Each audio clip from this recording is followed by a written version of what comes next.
পুজো চলে গেলেও পুজোর ভিডিওগুলো কিন্তু এখনো রয়েই গেছে। এটা ছিল দশমীর দিন। দশমীর দিন গেছিলাম বগুড়ার ঠাকুরগুলো দেখতে।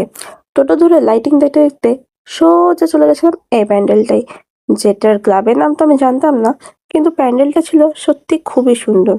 ভেতরে এক আলাদাই জগৎ, পুরো সাদা দিয়ে ঢাকা। এত সুন্দর লাগছিল ভেতরের কালার, ভেতরের ডিজাইন, হাতের কাজগুলো জাস্ট অসাধারণ। ক্লাবের দুর্গা প্রতিমাটাও ছিল খুবই সুন্দর। তারপরে চলে গেছিলাম আমরা যুবগোষ্ঠী ক্লাবের এই প্যান্ডেলটা দেখতে, যেটা দেখতে খুবই সুন্দর। প্রথমেই আছে একটা গণপতি বাপ্পা, তারপরে ভেতরের ডিজাইনগুলো আর মায়ের প্রতিমাও ছিল ভীষণই সুন্দর। তারপরে বাইরে এসে আমার মাম্মা খেলনা দেখে চুপচাপ দাঁড়িয়েছিল, তাই ওই মিকি মাউসের লোকটা ওকে তুলে নিতেই যাচ্ছিল। তো আমার দাদা বারণ করলো, যে এখনো ঠিকঠাক হাঁটতেই পারে না, ওটাই চড়তে পারবে না। তারপরে সে আবার তাকে নামিয়ে দিল। পর চলে গেছিলাম এই প্যান্ডেলটাই ছোট মাকে দেখতে। না না, সত্যি কিন্তু ছোট মা ছিল না, কিন্তু ঠাকুরের ডিজাইনটা পুরো ছোট মার মতনই ছিল, দেখতে একদম অপূর্ব।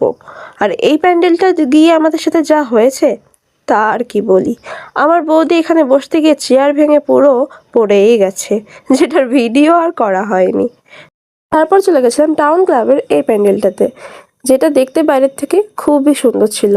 আর ভেতরের কারুকার্য আর প্রতিমাটাও ছিল খুবই সুন্দর। এই প্রতিমাটা করা হয়েছিল বড় মার ওপরে, কি সুন্দর দেখতে, তাই না?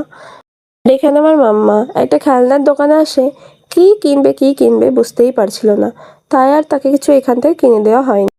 পুজোর মধ্যে আমার ছোট ভাগনার কিন্তু ভীষণ জ্বর ছিল, সেই জন্য ঠাকুর দেখতে গিয়ে ও একদম জ্বরে কাতর হয়ে পড়েছিল। তাই আর বেশি ঠাকুর না দেখে কি খাবো, সোজা চলে গেলাম এই দোকানটায়। আমি নিয়েছিলাম একটা পনির রোল, আর আমার বাবু নিয়েছিল একটা জাস্ট একটা পেস্ট্রি। ব্যাস এটা নিয়ে আমরা বাড়ি চলে এসেছিলাম।